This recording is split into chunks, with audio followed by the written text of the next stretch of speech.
Hello, this video is pretty much for friends and family of anyone who's living with borderline personality disorder.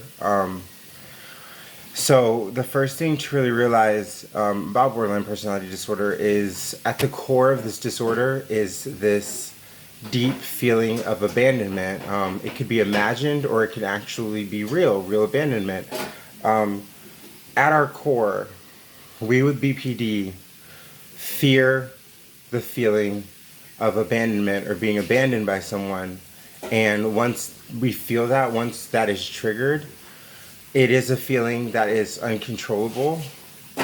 It's a feeling that we can't stop on our own, usually, until we learn the right DBT methods and skills. It's something that's all-consuming, and it also triggers a lot of our other symptoms. There are 9 symptoms of being borderline, and the fear of abandonment is kind of that core. It's at that core of it, and the rest all kind of filters through. Hi.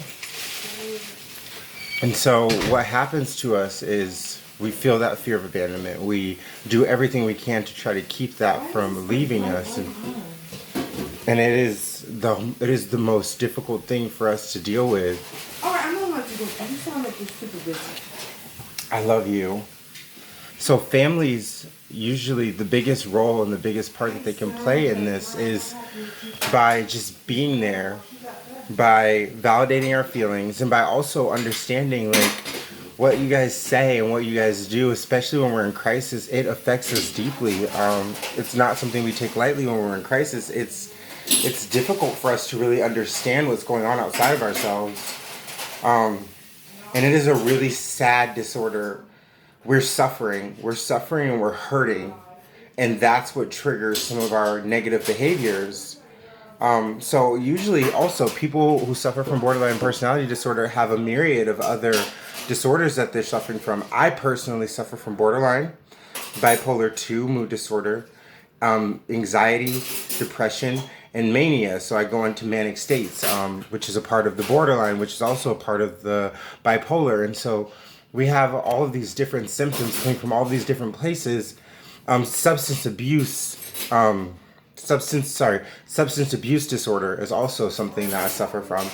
And so I have all of these bad coping mechanisms, these bad coping skills, these bad experiences, and all of these negative feelings. So of course, all that's going to turn into a chaotic episode, and usually is going to lead us to going into psychosis, which is usually going to lead us to having suicidal ideations.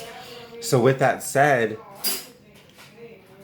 I don't want to say when we're in crisis walk on eggshells, but for someone who isn't suffering from a disorder, it is typically a little bit easier for you to understand your tone of voice. It is easier for you to think before you speak. It is easier for you guys to pretty much be able to understand, hey, so-and-so is having a borderline moment, maybe even before we understand that we're having that type of a moment. And then being able to just collaborate with us in a really effective way to where it doesn't cause more crisis. It means the world. And so I'm taking on right now questions from anyone, friend of someone, or somebody who actually has BPD, or friends of mine even, who just have questions about like, where do you think this disorder comes from, or what do you think is the best tool that you found? Any type of questions I'm really open to answering. If I don't have the answers, I'll find them for you, and I'll find answers for myself as well. This is coming from a really tortured place in me, just like sending this out, because today is one of those days where I don't feel understood. I do feel abandoned. I can see other like symptoms or criteria being triggered, and I'm trying to do everything in my power to stop that, and this is a part of my process. So with that, I'm going to let it go. Thank you for watching. Thank you for listening. Please subscribe or add some likes down there. Love you guys.